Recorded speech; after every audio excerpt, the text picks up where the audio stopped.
The theme I selected was not giving up and what that means to different people. My first piece is from the novel The Magicians by Lev Grossman. It's a great urban fantasy novel that can really only be described as a booze-addled trip to Hogwarts mashed with a bad LSD trip in Narnia. This scene takes place at the end of the novel. After traveling to another magical realm, the gang is at a crossroads, and our main character Quentin is kind of being a stick in the mud. Do you know the funny thing, though? She sat straight up, suddenly animated. I mean, the really hilarious thing. You actually don't. You don't even want it. Even if this whole thing went off without a hitch, you wouldn't be happy. You gave up on Brooklyn and on break bills, and I fully expect you to give up on Fillory when the time comes. It makes things very simple for you, doesn't it? Well, and of course, you were always going to give up on us. We had problems, but we could fix them. But that was too easy for you. It might actually have worked. And then where would you be? You'd be stuck with me forever. I will stop being a mouse, Quentin. I will take some chances. If you will, for just 1 second, look at your life and see how perfect it is. Stop looking for the next secret door that is going to lead you to your real life. Stop waiting. This is it. There's nothing else. It's here. You'd better decide to enjoy it, or you're going to be miserable wherever you go for the rest of your life forever. You can't just decide to be happy, but you can sure as hell decide to be miserable. Is this what you want? Do you want to be the asshole who went to Fillory and was miserable there? Even in Fillory, because that's who you are right now. There was something true about what Alice was saying, but he couldn't grasp it. It was too complex, or too simple. Too something.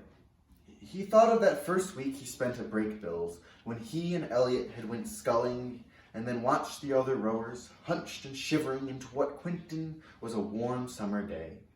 That was what he looked like to Alice. It was strange. He thought that doing magic was the hardest thing he would ever do. But the rest of it was so much harder. It turned out magic was the easy part.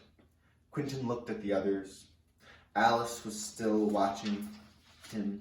Behind her, the mosaic was a swirl of green tentacles and white caps and floating fragments. He slid down the stone bench to her and kissed her and bit her lower lip until she gasped. After a certain point, it was no longer possible to ignore the fact that they were lost. Quentin obviously doesn't understand what not giving up and perseverance means. My next piece is the poem Don't Quit. It was written by the transcendentalist writer John Greenleaf Whittier. He was a transcendentalist Quaker poet born in Massachusetts during the 20th century. And here we go. When things go wrong, as they sometimes will, when the road you're trudging seems all uphill, when the funds are low and the debts are high, and you want to smile, but you have to sigh. When care's pressing you down a bit, rest if you must, but don't you quit. Life is strange with its twists and turns, as every one of us sometimes learns.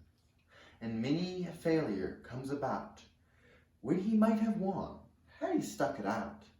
Don't give up, though the pace seems slow. You may succeed with another blow. Success is failure turned inside out, the silver tint of clouds of doubt. And you never can tell just how close you are. It may be near when it seems so far. So stick to the fight when your heart is hit. It's when things seem worse that you must not quit. My final selection is from The Count of Monte Cristo. In this scene, Morel feels his problems are dire and wants to give up on them and on life and everything. But the Count basically just tells him to have a stiff upper lip and keep on keeping on. You see, said the Count. You want to kill yourself. Here it is, in black and white. Very well, Morel exclaimed, instantly switching from an appearance of calm to one of extreme violence. Very well. Suppose that is so. Suppose I have decided to turn the barrel of this pistol against myself. Who will stop me? Who will have the courage to stop me? Suppose I should say, all my hopes are dashed, my heart broken, my life extinguished. There is nothing about me except mourning and horror. The earth has turned to ashes and every human voice is tearing me apart. Suppose I should say, it is only humane to let me die, because if you do not, I shall lose my reason. I shall become mad.